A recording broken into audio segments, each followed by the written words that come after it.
Bien, voici donc le travail numéro 2. Il s'agit toujours dans le pays au soleil. Nous allons travailler aujourd'hui sur l'énergie solaire. Pour cela, vous allez devoir compléter la fiche synthèse sur l'énergie solaire. Il est composé de 5 exercices. Pour réussir ces 5 exercices, il va falloir écouter la vidéo et ne pas hésiter à appuyer sur la touche pause pour avoir le temps d'écrire la réponse. Alors, ce travail va commencer par la présentation du Soleil. Le Soleil se trouve à la base de toutes les énergies. Il produit la chaleur et la lumière nécessaires à la vie sur Terre. Ça, je ne l'apprends pas. Le Soleil est une fantastique boule de feu qui brûle depuis 4,5 milliards d'années. Elle est si grande et si chaude que même si nous en sommes très éloignés, nous bénéficions encore de sa chaleur et de sa lumière. Imagine plutôt, le Soleil est à 1,3 milliard fois plus gros que la Terre et la chaleur de ce cœur peut atteindre 15 millions de degrés. C'est imaginable. Heureusement, 150 millions de kilomètres nous sommes cette formidable source d'énergie. Notre atmosphère nous protège de la puissance de ses rayons. Encore heureux parce que la crème solaire ne suffirait pas. Un petit peu d'histoire. Du temps d'Archimède, dans les années 200 avant Jésus-Christ, Syracuse, une ville, fut assiégée par la flotte romaine. Il y a une légende qui dit que Archimède a mis au point des miroirs géants pour réfléchir et concentrer les rayons du soleil dans les voiles des navires romains et de les faire s'enflammer. Alors ça, on dit que c'est peu probable, ça reste une légende, mais n'empêche que à l'époque, on pensait déjà à utiliser l'énergie solaire que nous propose le soleil.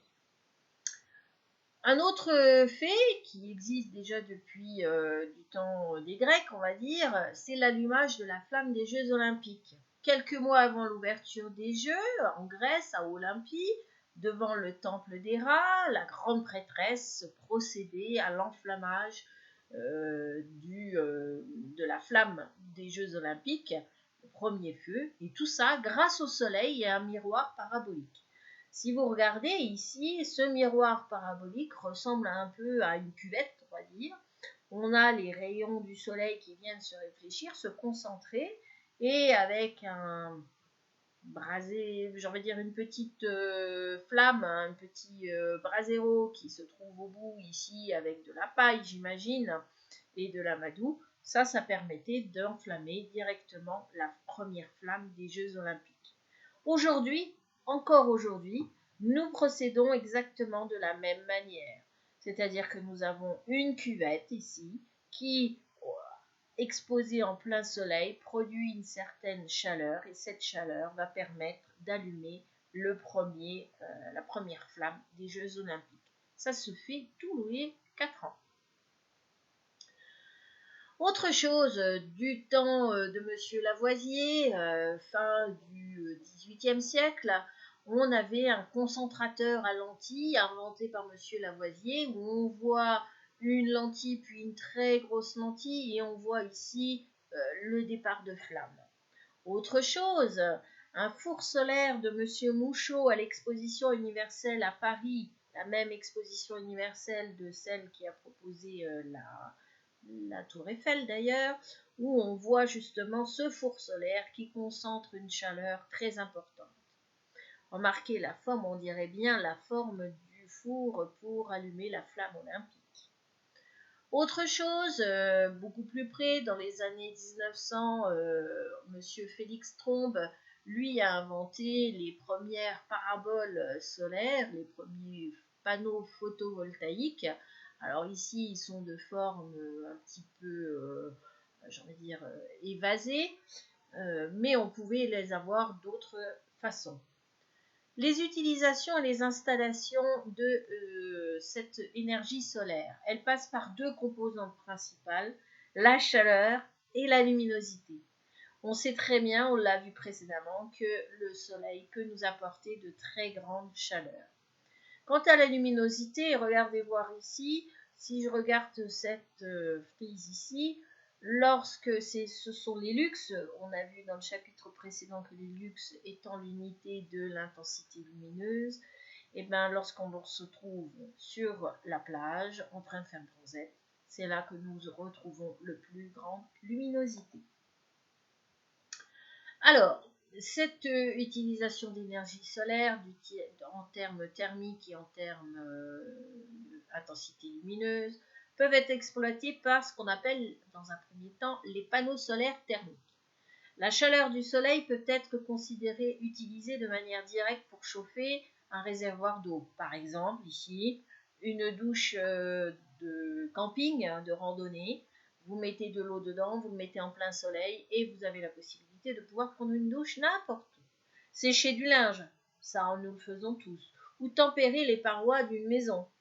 Effectivement, avec les rayons du soleil, suivant l'inclinaison et suivant si vous êtes en été ou en hiver, vous avez la possibilité de capter l'énergie solaire et de la conserver à l'intérieur de la maison.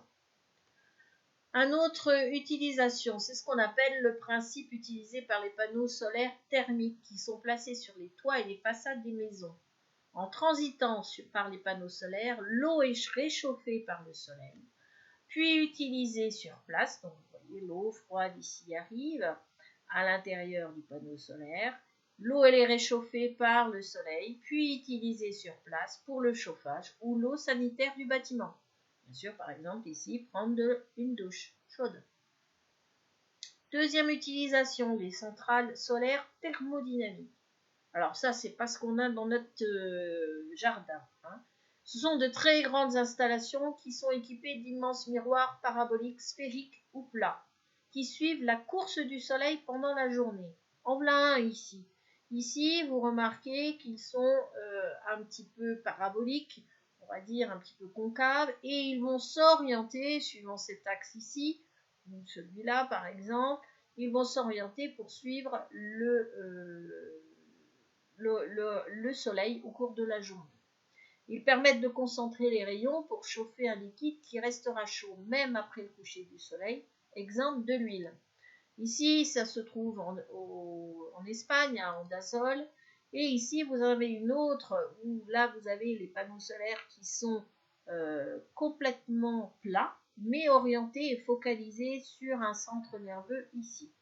Vous avez la partie huile qui va être ici et qui va être réchauffée, et vous avez la partie ici qui va transformer, puisque ça va permettre de stocker de l'énergie qui servira à chauffer de l'eau, dont la vapeur fera tourner des turbines pour produire de l'électricité. Ici, vous avez tout le système pour produire cette électricité.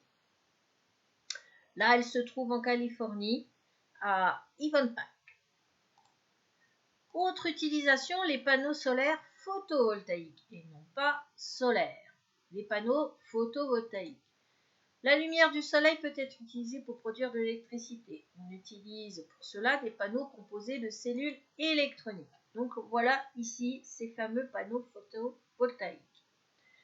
Ils sont composés donc de cellules photoélectriques, vous en avez plusieurs ici, une case égale une cellule, qui réagissent aux rayons du soleil. On parle alors d'énergie solaire photovoltaïque.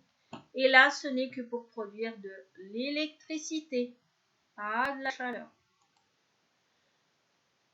Est-ce que vous saviez qu'en moins d'une heure, le soleil fournit à la Terre davantage d'énergie que ce que l'humanité consomme en une année?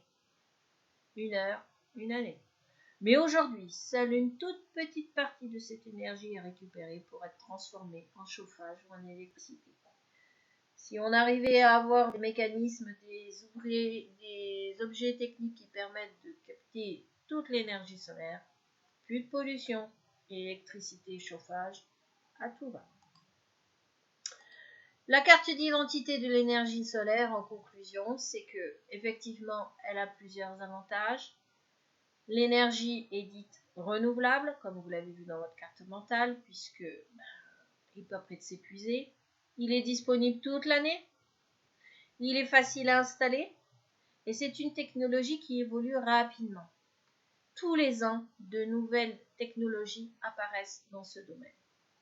Par contre, il y a des désavantages. Lorsque l'on fabrique et lorsqu'on veut recycler les panneaux, c'est pas du tout écologique parce que ça nécessite beaucoup d'énergie à démonter et surtout à fabriquer. La production dépend des conditions d'ensoleillement. Il est bien évident que si vous habitez au Maroc, en Tunisie, vous n'avez aucun problème d'ensoleillement. Par contre, si vous êtes par chez nous, où on a un taux d'ensoleillement beaucoup plus bas au cours de l'année, c'est moins productif. La durée de vie de ces panneaux, il est environ de 20 ans, où là le rendement est maximum, c'est-à-dire il fonctionne à sa pleine efficacité. Par contre, le rendement est faible. Si vous avez 100% d'ensoleillement, vous ne pouvez utiliser que 15% de cet ensoleillement. Voilà, le travail est terminé. À vous de jouer. Bon travail!